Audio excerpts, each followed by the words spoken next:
వాతలు లేవు, కుట్లు లేవు, నొప్పి కూడా లేదు. చిన్న సూది ద్వారా ఆధునిక పద్ధతిలో వెరికోస్ వెయిన్స్ మరియు నరాల నొప్పులకు శాశ్వత చికిత్స. ఇప్పుడు మన Chiranjeevi hospitals, KPHP road number 1 లో.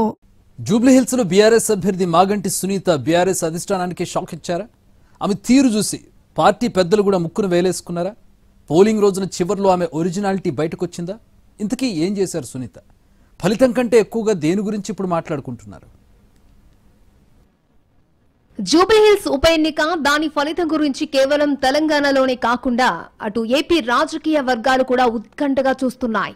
అంత హైప్ తీసుకొచ్చింది ఈ బైపోల్. తమ సిట్టింగ్ సీటును ఎలాగైనా తిరిగి దక్కించుకోవాలన్న పట్టుదలతో చనిపోయిన ఎమ్మెల్యే మాగంటి గోపీనాథ్ భార్య సునీతకే టికెట్ ఇచ్చింది బీఆర్ఎస్. అయితే పేరు ప్రకటన నుంచి ప్రచారం ముగిసే వరకు మొత్తం పార్టీ చెప్పినట్టుగానే నడవాలని షరతు విధించారట పార్టీ పెద్దలు.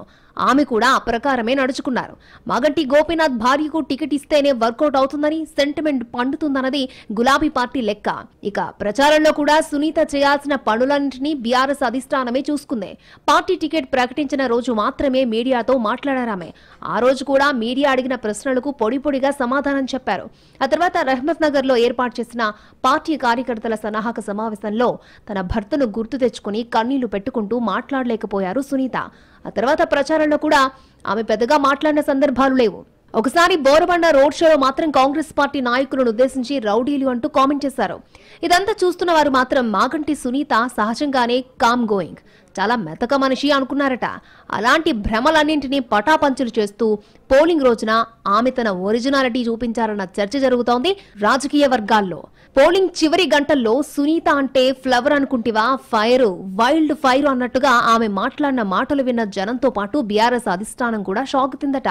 కాంగ్రెస్ పార్టీ అభ్యర్థి అనుచరులను ఉద్దేశిస్తూ పరుష పదజాలం వాడారామె.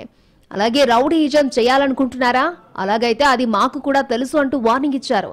కాంగ్రెస్ ఎమ్మెల్యేలు, ఎమ్మెల్సీలు ఇష్టమొచ్చినట్టు తిరుగుతున్నారని, మరోవైపు తమ కార్యకర్తలు కనిపిస్తే దాడులు చేస్తున్నారని ఆరోపించారు.